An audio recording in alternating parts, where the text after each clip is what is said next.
Hello, my beautiful Star Atlas people. It's me again, MetaVerse Explorer. We're back with a little update, little tiny update for you in Star Atlas. Let's go, let's start. Did you know there's a town hall coming very soon, in just under a week from now? So we're going to talk about what to expect in this town hall, hopefully some really good stuff, because remember, the team said they're not doing town halls unless they have some good stuff to share. So let's look at what that stuff's going to be. But before then, have you been keeping track of Star Atlas? Have you been playing it all, right? Have you been into Paizu's arena yet? Have you been sniping people? Have you been shotgunning people? I haven't, I just got to say. I just thought I'd ask you, have you? Because it looks pretty good. It looks pretty fun. Look at this. This gameplay looks really damn good.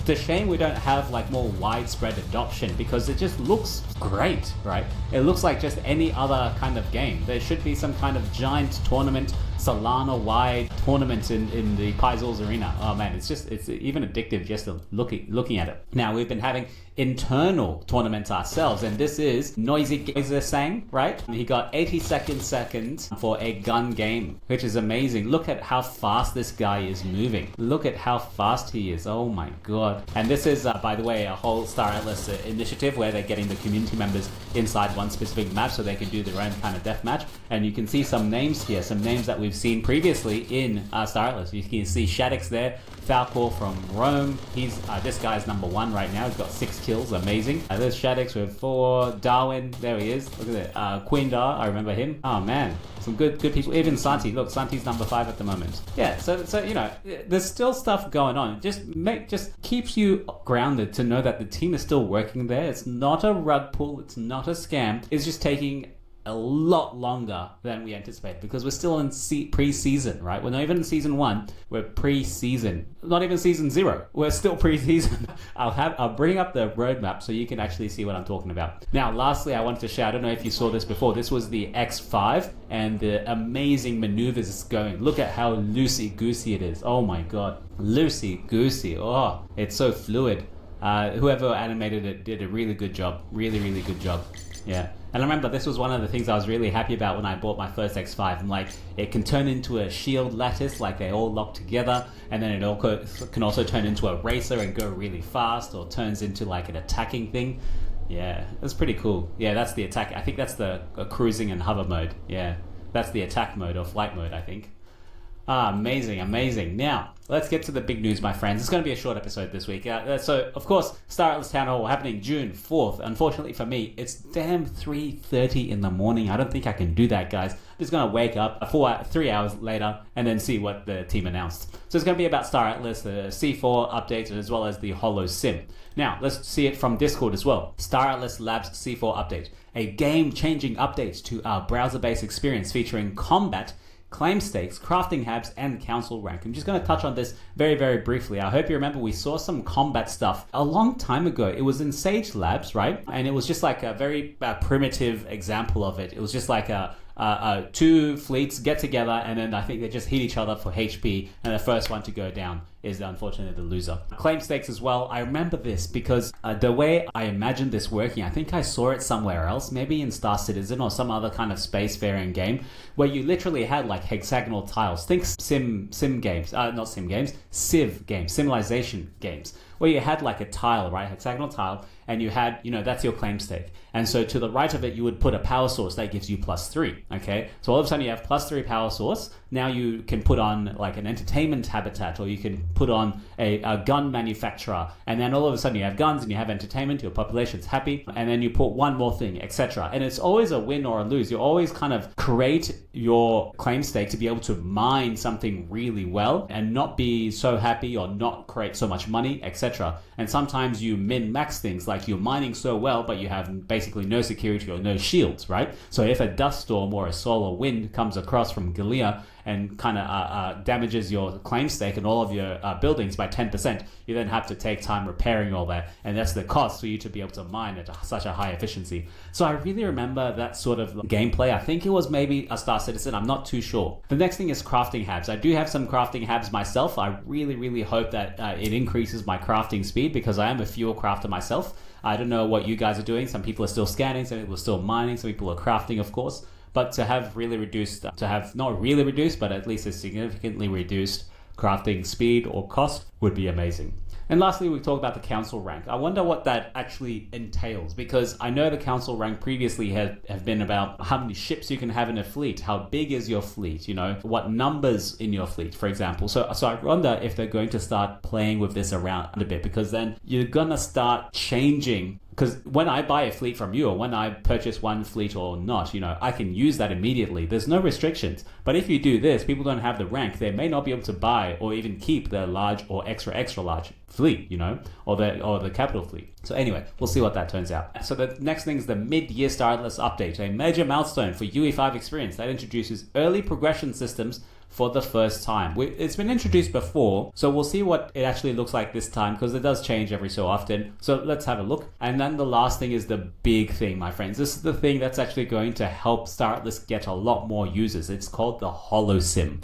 It's the free-to-play version of Sage Labs. Let me talk about the HoloSim very briefly. I hope you remember, this is from April 14 by Funcracker. The HoloSim is basically, how do I put it? It's like every new game, how games have kind of gone away from you pay initially and then you play it and then it's over, where it's turned into like a subscription kind of thing sometimes, and even from then it's turned into a free to play. So you play for free initially, but because you get so addicted, you start purchasing things and you start buying and getting more involved into the economy. That's the way these things are sort of going. So the way HoloSim is going to work is there was a Star Atlas testnet called AtlasNet, and people are on there now. Currently, they've already recruited for this, right? Look at this. It's now called HoloSim. It's kicked off with community members.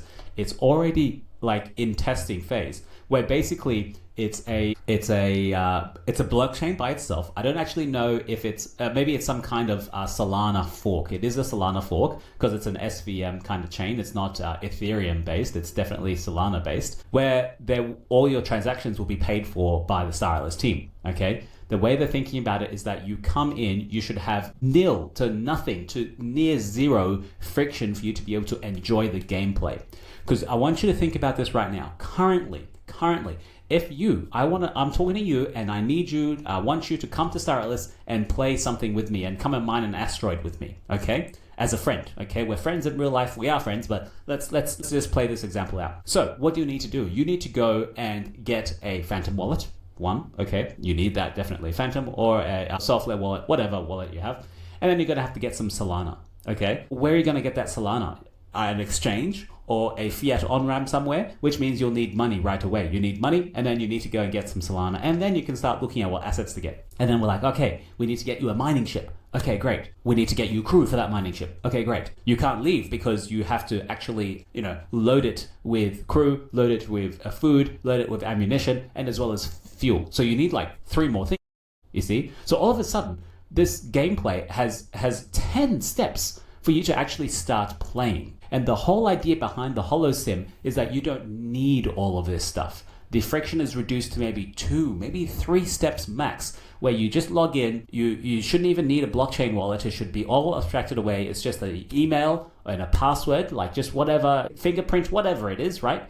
As soon as you log in, you're ready to play. You already have a ship. You already have resources, because remember, it's all free, right? It's a free-to-play version. Now, the aim of the game, not the physical game, the aim of the goal actually is to get this user to convert from a free-to-play player to come to the main Star Atlas game. So the Star Atlas team are going to give these free-to-play players something to strive for, some kind of goal, or some kind of asset, or some kind of, maybe they can go and build their own small ship, right? So instead of the team giving away these $15 ships, for example, they could have a bucket and people would go and grind and play this game to go and earn this Pierce this Fimble air bike, so that they can actually take that from the free-to-play version and then go and participate in the main economy. That's the way it has to kind of work, because if they just stay on the free-to-play version, then what's the point of the whole Star Atlas blockchain side that you and I are on? There's no point of it. Everyone's just going to go to the free-to-play version. You can't actually make money. People want to come in here, be a part of the economy, right? So yeah, that's the aim of the game. It's trying to get them from the free-to-play version and come over to the main Star Atlas chain, on Solana blockchain, and not this fake free-to-play version. I don't call it fake. It's a great idea. It's a great thing. I've seen this happen a couple of times, I would say. So it's a great idea. We just have to make sure the incentive is good enough for people to want to play on the free version, right? When they're firstly new, and then you slowly integrate them into the Solana blockchain. Maybe the next quest is to get a phantom wallet. The next quest is to work your way towards getting like 1 or 10 fuel, and then work your way to getting, some ammunition, and then work your way to building a Pierce Fimble air bike with this component, put it all together. And then all of a sudden you have a Fimble air bike, and then you can extract that and go and sell that later on if you want, right? So there's a way around it. The team just have to flesh it out. I'm not the team, so it's not on me, all right? Now, that's the HoloSim. I think I've captured enough. Let's go to the C4 update, okay? Let's go to the pre-season. I hope you guys remember, we're in pre-season. I was hoping we'd be in Season 1 or Season 2 by now, but it's taken a long time. Remember, just like Star Citizen, we might be here for an eternity, or until there's like literally no one left. I'll still be here though. I'll still be making videos. I'll still give you good vibes. Now, we search for C4 and also one more thing. The team, can you please update this? Because, look at this. C4 is from March of 2024. That's literally a year ago, right? A year ago. I know roadmaps, you're not supposed to update them every week or so. I totally understand that. But if you're doing a mid-year giant, where are we in Star Atlas? You got to update the roadmap, okay? And it doesn't take long. It's just text. Just, whatever you discussed, have one person just take an hour and delete the things that are there or not there, So let's go to the C4 again. We're going to be looking at combat, crafting habs, council rank, and claim stakes. So I think I've touched on this a little bit, but basically combat will unfold in a single blockchain transaction. Let's see if that's actually how it's going to work. It might be multiple transactions bundled into one, for example. Because really, there's a lot of computation that has to go into it. Who wins in one blockchain transaction? You have to have a whole bunch of variables and a whole bunch of data to crunch first before you go in. How much ammunition you have, how many crew you have, how big your ship, how HP is, how shield is, and that's just the tip of the iceberg, It's like positioning and all this sort of stuff.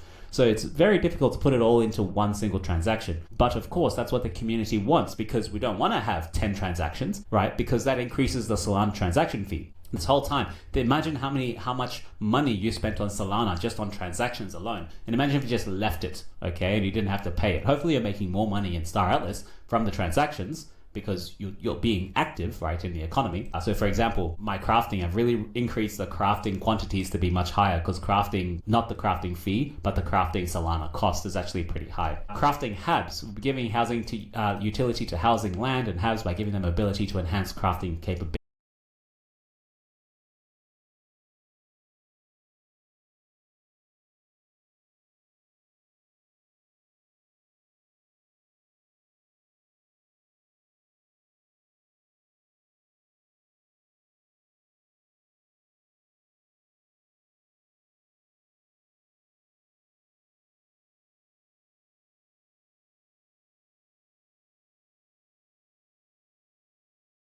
Being sold on board, or more fighting ships being sold on board. So for example, the claim stakes, they give you a really good ROI right now in the faction fleet. I think it's still about maybe between 30 to the 50% range for these claim stakes. They're giving you resources that are still pretty good. So the question is, are you quick to really take away that 50% to try and build something to then, for someone else to attack it? Not sure. So the team is probably going to force your hand and say, oh, no more automatic R4 claim stake rewards. And then everyone will be like, oh yeah, okay, let's go. Then you have to do it. Now, my friends, what am I doing now? I think I told you I'm going to be a bit more transparent with some of my work. I'm going to be honest with you. This is what I'm doing right now. So I have a lot of money. No, let me correct myself. I don't have a lot of money. I have just enough money in Star Atlas at the moment, in resources. My current struggle, because I'm getting ready for all of these changes, I want to actually have some free capital. I have nearly $700 here. Look at this, $700 US.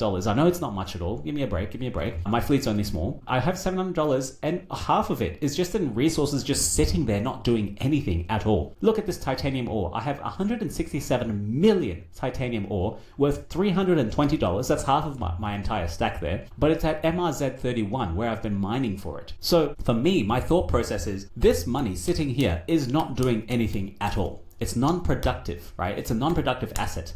I'm not renting it out, right, like a ship where I can get some money back. I'm not selling it because the local marketplace for titanium is horrible. So what I need to do is I actually need to freight and haul all of this titanium ore from here and go to the ONI-CSS space station and actually sell this titanium, because even if I lose 25% in the freighting costs, it's still better having 75% productive money than 100% unproductive money, because guess what? Over time, I can still, look, it's $320. If I lose $20, I still have $300 in my pocket because I've been able to sell that titanium ore, or at least craft it into something else. The same thing for this rochinol. I have $183, right, just sitting there, not really doing much. So I think I really need more craft freighting fleet. I'm trying to do something here. Hear me out.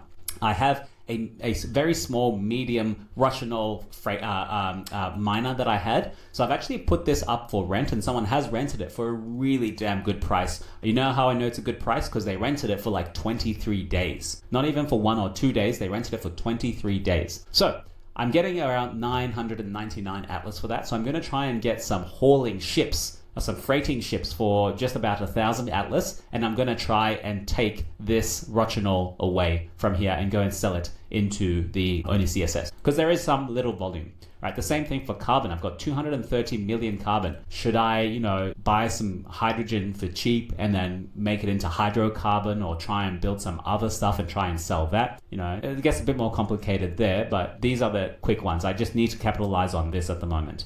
Carbon's easy to sell by itself. Rochinol, not so much. Titanium, not so much. So I need to really have this equity, have this capital being used for something, because that's like a medium class ship sitting right there, and it's not doing anything. Whereas a medium class ship could be earning me something, or it could be a new freighting ship, Yeah, that's what I'm doing. So that's my fleet, my friends. That's what I'm doing currently. Not much else that I'm currently doing. I'm just waiting for this update to happen, right? I need more crafting. I need fleet rentals. Let's see who's got some rentals for me. I need freighting ships. Give me a freighting ship. Maybe I should just focus on getting more max, doing another giant max hog kind of I don't own that. Yeah, that's the one I'm selling. That's the one I try to put it up. Someone go and rent it, please. It's not bad. It's a really good price. 8 rainbow cheese and a Fimbul Lobby. You can really do some scanning with that. Like, look at that. The scanning per day is 701, whereas the fee is 650. So, it makes 50 Atlas scanning. Yeah, or you can make a lot more if you're actually efficient about it. Now, I want to see, here's the available. Yeah, here we are. 3 hours. The thing is, I'm not in the time zone that everyone else is in, so I'm usually late when these things start up. So I actually go and see. What I need to see is the cargo per fuel. I think, yeah, this one. No, it's not that one. Where is it? It's the cargo per fuel, this one, yeah. So something with a 4 point is really good. This is the warp and subwarp speed, the ratio of it. So 400 Atlas for a ohm, which has, nearly 40,000 cargo, is not bad. But when I do the calculation and I say, if I'm transporting 40,000 titanium from 31 to the ONI-CSS, and I just try and sell that titanium, there's only a profit of about 50 Atlas. And then I think to myself, well, no, that's not good at all. Like, that's pretty damn poor. So I really need to have something with a much higher freighting capacity, with a much higher cargo capacity. Something like this pure cargo fleet, 1 R8, 1 ohm for 131 cargo space, right? And it's 1.2. That's not bad at all, right? That'll cover me for a little bit, but I'm not sure still. It's still not great. But then again, that's the best rated one. So should I be looking at anything below that? Not really, Anyway, that's it for now. It's very difficult. So I don't have time for this. I'm just working, being with my wife, just enjoying life. So I'm still in the background. I'm still here. I make videos. I keep you up to date. I'll tell you what happens when it comes to the town hall pretty soon in about, look at this. Look at this. Someone's put, even that's pretty good. Look at this. Now, this is a new trend that people are doing. I want you to look at this, okay? This is a new trend that people are doing. People are putting in extra cargo, right? Or like incentives for you to purchase, for you to rent this fleet. So let's have a look at this one very quickly. He's put up the price by 100 Atlas. The current price is 1,033 Atlas, okay? For this transport. But he's also offering you nearly 22,000 crystal lattice. Is that worth it? Is that worth it? Let's have a look. Let's see how much 22,000 crystal lattices worth. Let's have a look here. So crystal lattice is currently 0.0075, 0.0078, okay? And then we times that by 22,000 is 171, okay? 171. But as you saw, he had put up the price by 100, give or take, right? Where was it? Where was it? Here we are. Not the Luminite. Someone's got Luminite in here as well. You can see that, right? Oh, is it gone? Where is it? Has it gone? No, here we are. He's put up the price by 100, okay, even though it was 171. And then, is it actually worth the price? Calico Maxwell and Rainbow earn for 1,000 Atlas a day. It's got a cargo capacity of 100. Maybe I should do the math on that. If I transfer 100,000 per run, and then times that by how many runs it can do, how much titanium am I actually selling? And then this crystal lattice is just like a bonus on top. But anyway, you can see what he's doing there, right? Someone's removed all the fuel. There's no ammo in there at all. He's got hydrogen crystal lattice in there as a little incentive for you. But remember, don't get tricked. The incentive has already been priced in. He put another 100 Atlas on it. I'm just going to say $100 on it. So is it really worth it? Don't get fooled, okay? Don't get fooled. Okay, I'm going to leave it there. Thank you very much, guys. Bye.